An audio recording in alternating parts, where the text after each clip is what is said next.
Muitos detalhes sobre a vida do santo, este santo que a gente está falando. Daqui um pouquinho a gente conversa no próximo bloco com a Vera Regina, que é escritora e parapsicóloga, que veio nos falar sobre... Você já ouviu falar em onde acaba o mar e o céu começa? Nós vamos conhecer aqui com a Vera Regina no próximo bloco, né, Vera? E também nós vamos saber, já que a gente está em época de férias, verão, nada melhor do que sugestões de atividades físicas para a gente praticar neste período de férias, principalmente para você que está no litoral ou vai para o litoral só final de semana, e aí, né, dá aquela coisa, vê aquele mar, aquela beira da praia, aí vai lá, começa a correr, caminhar de pé, né, não faz um aquecimento adequado e depois tá de noite toda dolorida. Schleck, é assim que a gente fala? Schleck. Schleck. Escritora, parapsicóloga, e ela escreveu o livro Onde Acaba o Céu, Onde Acaba o Mar e o Céu Começa, lançado em novembro do ano passado, não, de 98, e o seu segundo livro foi publicado em abril de 1999, teve participação na 9ª Bienal do Livro no Rio de Janeiro. Mas tu é gaúcha, né, Vera? Sou gaúcha. Como é que foi essa aceitação? Como é que é a aceitação dos escritores, dos autores gaúchos no centro do país? Boa tarde. Tudo bom? Tudo bem. Satisfação em estar aqui novamente no programa, esse grande programa maravilhoso, espetacular, uma audiência extraordinária, de muito bom gosto, e toda a produção que me agraciou no dia de hoje, para que eu tivesse mais uma vez essa grande e solene oportunidade, né? É, Vera, e me conta assim, ó, como é que é a receptividade na 9ª Bienal que participaste, né, do livro que acontece no Rio de Janeiro, onde tinham movimentações de todo o Brasil e também... Do mundo todo. Exatamente, internacionais. Todo, Como é que é essa coisa assim, de uma escritora gaúcha? Tu também és parapsicóloga, né? Psicóloga, parapsicóloga e agora escritora. E escritora. E aqui está o livro que eu falei, Onde Acaba o Mar... E o Céu Começa. E o Céu Começa. E é um título que a gente fica assim pensando, que é um título que vai muito além, né, do céu e do mar. É bem sugestível, né, Cristina? Porque onde acaba o mar é aquela tribulação toda, assim, aquela maré que vem, leva, destrói, né?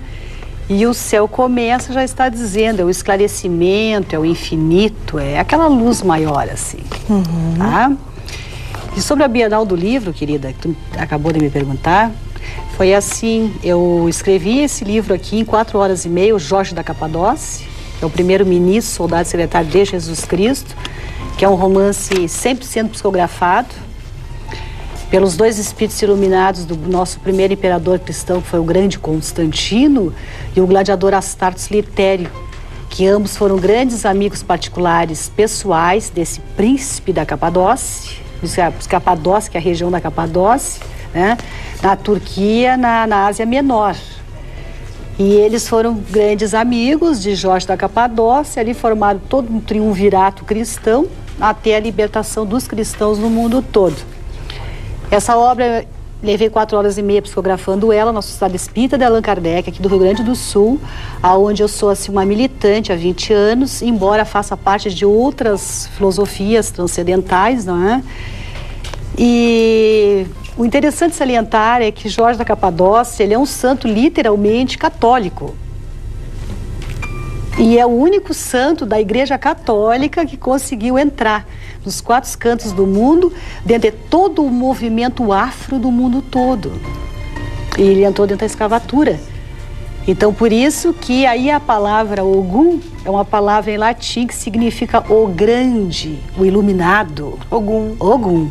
Você está dizendo em latim, ó. Ogum, o grande, o iluminado, né? Então, a parte do movimento afro adotou realmente o São Jorge como sendo assim um Deus, semideus, enfim, orixás, né? Porque eles têm outros credos, outras filosofias, outras religiões, enfim, eles têm outro tipo de fé, diferente da nossa, aqui do Ocidente, principalmente do Ocidente, né? E das religiões, de certa forma, as religiões, assim, no caso, orientais. E eles acreditam em deuses, e os deuses para eles são orixás. E eles adotaram o São Jorge como sendo um deus da guerra para eles, também o deus da justiça, enfim, né? O orixá, Ogum. Até porque, para não dar assim choque com referência ao movimento da Igreja Católica. Até parece uma contradição, Cristina, porque eles impuseram essa condição dos negros só gostarem de São Jorge, porque na época da escravatura eles eram totalmente assim proibidos de professarem livremente a sua fé. A fé deles, enfim, os orixás. E foram obrigados, nesse caso, a adotar São Jorge e como outros santos, enfim, da Igreja Católica, porque senão eles iam pro açoite, pegavam eles e eles apanhavam até morrerem, os coitadinhos, né? E aí eles sabiam que São Jorge era um santo libertador, mas não sabiam bem do que, mas sabiam que era um guerreiro. E eles ficaram rezando tanto aí para São Jorge libertá-los da escravatura, e realmente São Jorge, com a força de Deus aí, libertou-os da escravatura. Tanto é verdade que um belo dia a princesa Isabel, não é isso aí? Deitou e levantou no outro dia e assinou lá a Lei Áurea, a libertação dos escravos, né?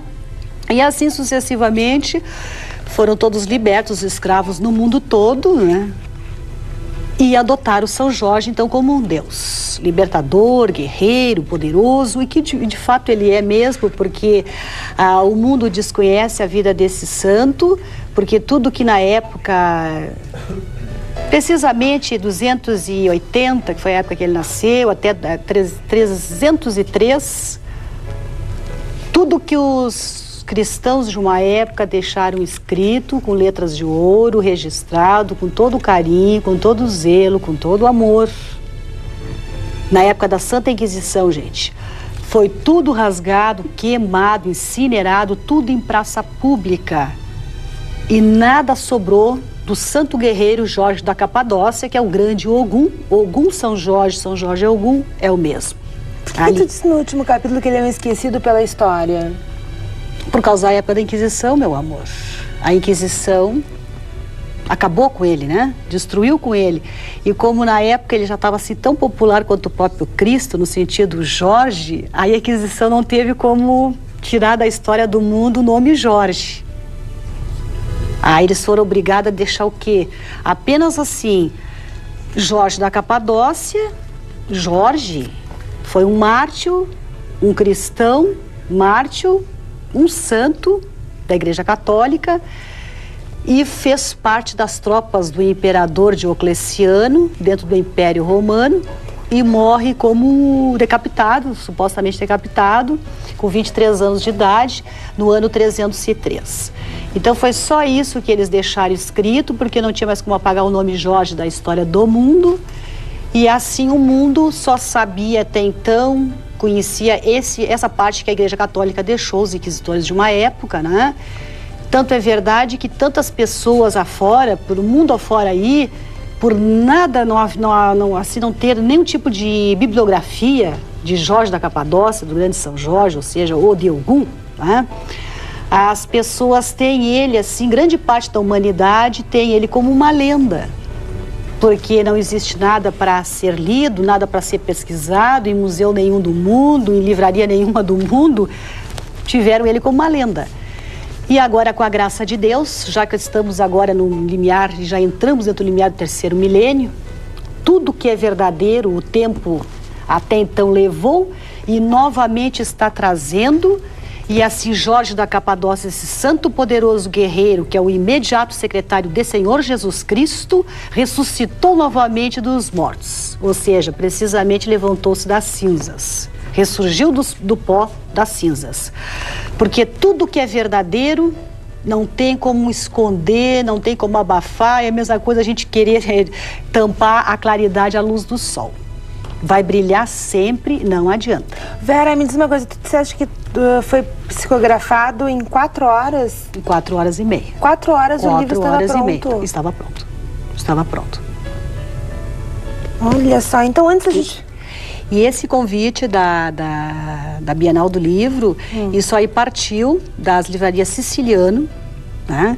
Que é uma forte editora aqui no país e realmente uma das grandes livrarias que nós temos muito forte aqui, tanto a Siciliano como a livraria Saraiva. Eu também agradeço a Deus e ao grande São Jorge aqui, que foi dentro dos desígnios dele também, e de Senhor Jesus Cristo, e de todas as forças do bem, que eu fui agraciada de receber um solene dia, enfim, o convite da livraria Siciliane Saraiva para que eu fosse fazer uma sessão de autógrafos no dia 23 de abril, com o lançamento oficial de Jorge da Capadócia, na 9ª Bienal Internacional do Livro, lá do Rio de Janeiro, de 99. E eu pensei, meu Deus, cruz credo, eu já fui toda assim, desse jeito, altamente insegura, pensando, mas meu Deus, não sou conhecida como escritora, né? Segundo livro, eu sou conhecida até então pelo primeiro, eu estava sendo conhecida até então, assim, entre aspas, assim, aqui dentro de Porto Alegre, viu, gente? Alguma coisinha ali do interior do estado.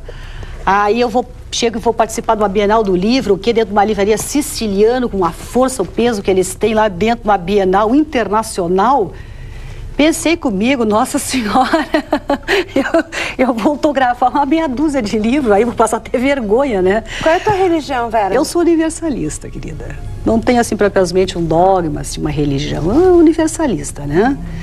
Vamos passar, então, para este livro, Onde Acaba o Mar e o Céu Começa, que é um livro também polêmico. Esse é o primeiro livro, né? Esse é o primeiro. Que é um livro, assim, que gerou muitos comentários e muita polêmica. Então, para quem não conhece, para quem não sabe, eu gostaria que tu explicasse também, Vera, sobre toda a discussão que se envolveu ao redor deste livro aqui.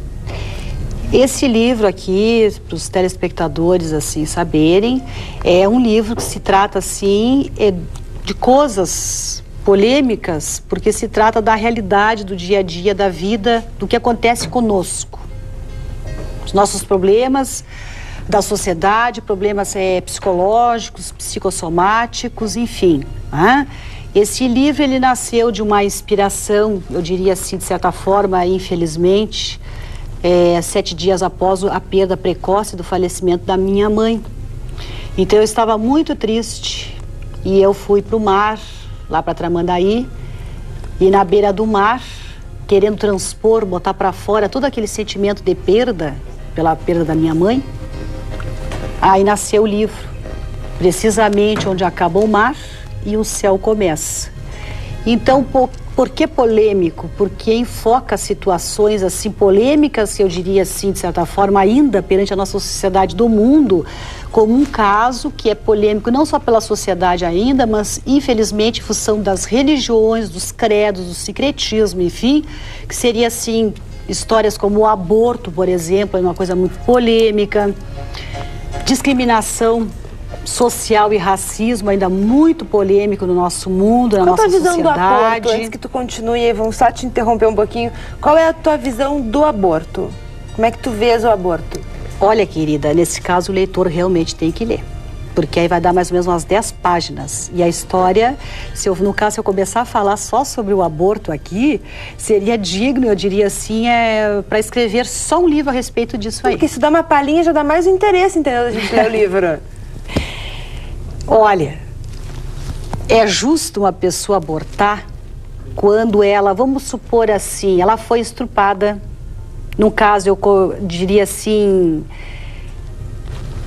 ela tem um caso com outro homem, de repente ela é casada por qualquer motivo, teve aquele relacionamento e arrependeu-se daquilo que fez. Então, se ela não fizesse aborto, ela vai passar a vida inteira com a consciência pesada, com aquele homem que na verdade ela ama, né? Com uma criança que de certa forma é um bastardinho e que ela é o pai, é outro homem, e o marido tem aquela criança como sendo filho dele. Olha que situação delicada para essa mulher. Essa mulher vai ficar com um problema muito grande de consciência para o resto da eternidade da vida e saber que ela está traindo na verdade 2 pessoas, não ela própria, porque ela sabe. Mas está traindo o marido dela, que ela diz amar, está traindo principalmente aquele filho, aquela criança que acredita que aquele pai que está criando seja o verdadeiro pai. E embora realmente eu concordo que o verdadeiro pai, a verdadeira mãe, na verdade é a que cria. Mas é uma questão dos princípios da moral interior, não é? Vera, vamos deixar então essas duas dicas, né, de leitura para o pessoal. Aí tem sobre o suicídio ali, uma coisa muito polêmica, viu, gente? Legal, sim, eu preciso saber por que deu tanta polêmica o livro da Vera. Leia o livro, está à disposição aí nas livrarias. Siciliano e Saraiva, de todo o país. Aqui está então esta foi a primeira obra da Vera Regina Schleck, que é escritora e parapsicóloga e também é psicóloga, Onde Acaba o Mar e o Céu Começa, e também a sua outra obra, que é Jorge da Capadócia, o primeiro-ministro soldado e secretário de Jorge da Capadócia, ele foi um grande sucesso na Bienal do Livro, viu, minha querida? Tirou o primeiro lugar, foi um livro de destaque, né? Por causa que a surpresa que eu queria até agora dar uma pinceladinha aí para terminar, viu, gente? Aí saiu na assessoria de imprensa o Jorge da Capadócia, eu aqui até então desconhecida e tremendo assim, meu Deus, que fiasco, né? Entendeu? Aí saiu no jornal O Dia do Rio de Janeiro e eu fui agraciada de sair bem naquela página central de toda a cobertura da procissão do São Jorge. Porque lá no Rio, lá existe 5 igrejas católicas, né? E como saiu em destaque dentro do jornal O Dia, então veja bem, então todas as pessoas que eram devotas do santo católico e do santo afro também, né? Que pela Ogum, foram tudo lá na Bienal adquirir o Jorge da Capadócia. Comecei a autografar o livro às 18 horas e fui autografando até às 3 da manhã e não tinha mais força aqui no braço, de tanto escrever, Agora né? vai continuar autografando cada vez mais aqui em Porto Alegre, tá bom, Vera? Amém. Obrigada pela tua presença. Estas as dicas do livro, Vera Regina Schleck, escritora, psicóloga e parapsicóloga. Nós vamos agora, lembrando a você do sorteio que a gente faz aqui todos os meses. Segunda-feira a gente vai estar fazendo o sorteio do nosso televisor 29 polegadas.